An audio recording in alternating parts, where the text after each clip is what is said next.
Je suis Philippe Aparella Paris, parfumeur senior chez Symrise, basé actuellement à São Paulo au Brésil. J'ai souhaité devenir parfumeur car c'est une passion qui est devenue un métier. Depuis tout petit, je suis intéressé par les odeurs. J'ai été baigné dans une famille où on utilisait beaucoup de parfums. Et très rapidement, je me suis dit que j'aimerais aussi en faire. Pour créer Recife, je me suis inspiré des week-ends que je passais à Hangzhou, qui est un lac très connu à l'extérieur de Shanghai et qui était un petit peu ma bulle d'oxygène. Et c'est là où j'ai découvert le thé Longjing. J'ai choisi de faire une fougère pour jus car c'est une structure classique très connue sur le marché masculin autour de la lavande et de la fève tonka. Et depuis peu, on le voit aussi se développer et se décliner au féminin.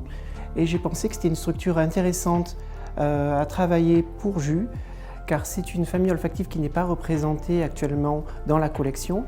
Et j'ai aimé le challenge de la moderniser pour faire une fragrance unisexe. Donc Recife est construit autour de cet accord thé Longjing, rafraîchi d'une très belle lavande française.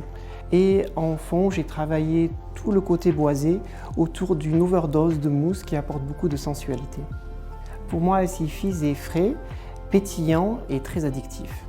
Il y a une petite anecdote amusante, c'est que je suis basé au Brésil, donc je ne suis pas toujours de passage à Paris. Et lorsque les équipes jus ont demandé de nouvelles idées, je passais la semaine. Et j'ai proposé mon accord de thé Longjing qui a beaucoup plu et c'est comme ça que le projet a débuté. En travaillant pour jus, j'ai eu la liberté de choisir l'accord qui donne la signature au parfum, ainsi que la structure. Et c'était pour moi comme une bulle d'oxygène, car dans ma profession, ce n'est pas toujours le cas d'avoir cette totale liberté, et qui m'a permis de réaliser un parfum qui me transporte aux années où j'ai vécu à Shanghai.